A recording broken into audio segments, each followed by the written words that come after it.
Oh, right, yeah. Todd, carrying on with Todd's paper. This is original Todd. Yesterday we did one from New Todd. This is, yeah. Rush, Clockwork Angels, a Clockwork Angels tour. Yeah. So, yeah, let's go.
Stars glow like scattered sparks, and the sky in clockwork art is not more than we can see. Spiritual machinery.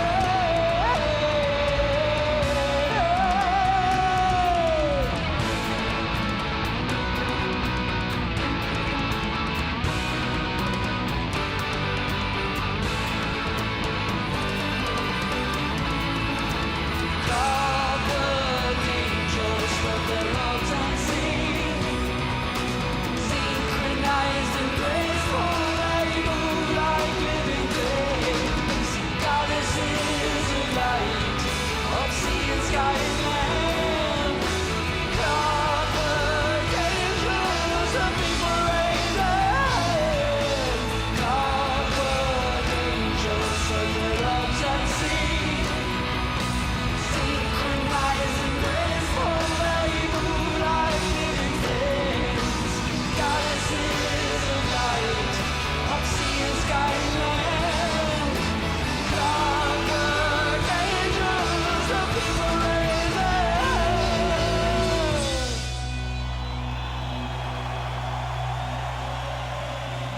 As if to fly.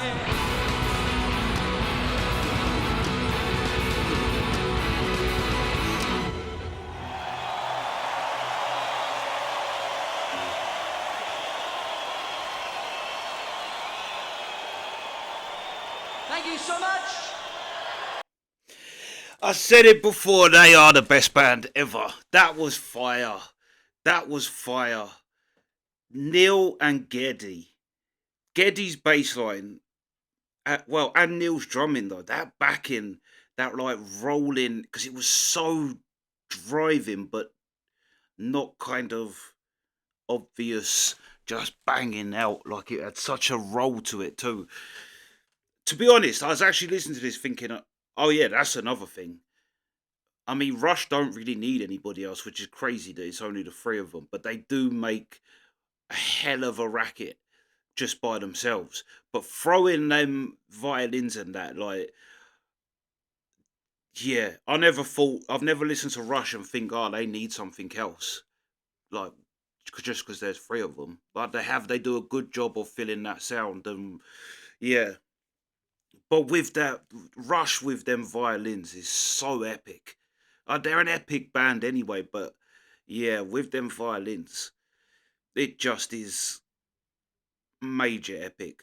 But then, do you know, I didn't even need an Alex solo in this. I thought Alex's rhythm playing throughout this. That's another thing which I don't think I've spoke about for ages. But that was one of the things that really first stood out to me about Alex was his rhythm. Because like I say all the time, lead you can learn mechanically. Rhythm you can't. Rhythm's either something someone has or they don't. Like I've played with loads of musicians and I've played with musicians that don't have rhythm and they never get better at it. They just don't get it. It's just not there. Whereas someone like they might know more things about the instrument, but someone who just has rhythm is just better to have. Maybe they're not as they don't know as, but yeah, Alex's rhythm on this that I mean all of his rhythm parts. I actually was thinking I could I don't really care if Alex does a solo on this one. He was on fire. It reminded me of the Pogues with that rhythm he was doing, that rapid rhythm. Is it Turkish Song of the Damned? I think the rhythm in that is just unreal. But it was a bit like that. It was that like yeah, yeah. And Alex done it great. But then the solo happened, and it was like Alex is the man. Alex is the man because that solo was just great. It was like one of the first times I've listened to Rush and thought I don't need an Alex solo, but when it comes, you just go, yeah, I did need that actually. Actually, that was fire. But the whole structure of the song, this was a banger. Also, towards the end, it's funny that his voice went a bit like like through a megaphone type of thing. There was like an effect. It sounded like on Giddy's voice at one point, which was funny because at that point, the drop before that happened, it dropped, and it sounded like radio from like the 50s. But I was thinking, is it, or is it? Am I just hearing that? But then that voice come in, and I was thinking, I wonder if they'd done that because that kind of megaphone voice really fits that 50s sounding announcer voice. I was thinking, I wonder if they because it went to a bit like swingy, jazzy, like something happened in the. It was towards the end, and then that ending, that ending. Who is it that said it's the beginning of the song and the end of the song that matters? Who said that? The middle's the middle's irrelevant. It's how you begin it and how you end it. But Rush always do a great intro, and that outro again epic. That there's no other word you can use other than epic. That was just an epic sound. Like, and even like the structure of the chords, it was like, yeah, this was a great one. Great one. But yeah, I did. Yeah, Neil was on fire too. I thought Neil and Geddy on this one. Like Geddy's like, because they was both doing. It was kind of very different. Like thing, but it worked so well together and so good for a bed for Alex with the rhythm, doing the rhythm guitar parts. Alex's rhythm was on point. On, I mean, he's a great rhythm. He's a great guitar player, but yeah, he's a great rhythm guitar player too. But yeah, that's the reaction.